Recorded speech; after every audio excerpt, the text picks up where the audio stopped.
ဒီနေ့လေးမှာမမေက sharing လုပ်ပေးသွားချင်တာကလက်ဖက်ချောက်အကြောင်းပါရှင်လက်ဖက်ချောက်ပါဆိုရင်ကိုရီရဲ့အစားစားခြင်းတွေကိုရှော့ချသိပြီးတော့နှလုံးနဲ့ပတ်သက်တဲ့ကျန်းမာရေးတွေအကုန်လုံးပုံမကောင်းမွန်စေပါတယ်ရှင်ပြီးတော့ရှိသေးရဲ့နော်သူကကြတော့အစားစားခြင်းတွေကိုရှော့ချပြီးတော့အချီအားလုံးကိုလည်းလင်းလင်းမြန်ရှော့ချနိုင်ပါတယ်ရှင်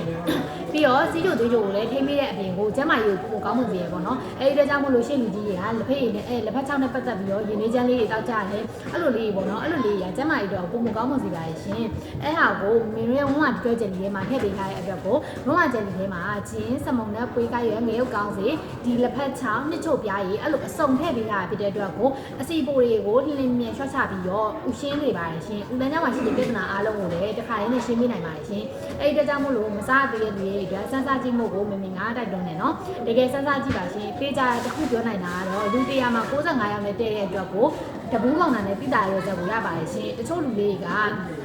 ဘူးကောင်တာနဲ့တိတာရဲချက်ကိုမရသေးဘူးဘာလို့လဲဆိုတော့သွေးသားတွေကွာတယ်ဝါဘဝနီးကွာတယ်အစီစုစည်းမှုပုံစံကွာတယ်ပေါ့နော်အဲ့ဒီကြောင့်မို့လို့တပူးကောင်တာနဲ့တိတာရဲချက်ကိုမရသေးပါဘူးရှင်တချို့ညီမလေးတွေမားတွေကြတော့ရတယ်တပူးမကုန်သေးဘူး3လုံး4လုံးလောက်စားရုံနဲ့ကိုတကယ်တိတာရဲချက်ကိုရတယ်ဆိုပြီးဒီမှာလာပြောထားရပေါ့နော်အဲ့လိုလေးလည်းရှိပါတယ်အဲ့လိုတပူးမကုန်သေးဘူးတိတာရဲချက်ကိုရတယ်ဆိုပြီးပြောတဲ့ညီမလေးတွေရောမမတွေရောပြီးတော့တပူးကုန်သွားမှတိတာရဲချက်ကိုပြောတဲ့မမတွေရောညီမလေးရောအကုန်လုံးကျေးဇူးတင်ပါတယ်ရှင်ပြီးတော့ရှိသေးရဲ့နော်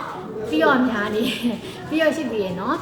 ဒီဝန်းကဒီတော့ကျန်ကြီးကယောက်ျားလေးရောစားလို့ရလားဆိုပြီးတော့လာမေးခိုင်းရပေါ့နော်ယောက်ျားလေးရောမိန်းကလေးရောအသက်10နှစ်14နှစ်အထက်ကလေးတွေအကုန်စားလို့ရပါတယ်ရှင်ကျမကြီးနဲ့ညီညွတ်ပါတယ်ဝမ်းချောက်တက်ကြီးရဲ့ဝဖိုးပါးတွေလည်းကျွေးလို့ရပါတယ်ရှင်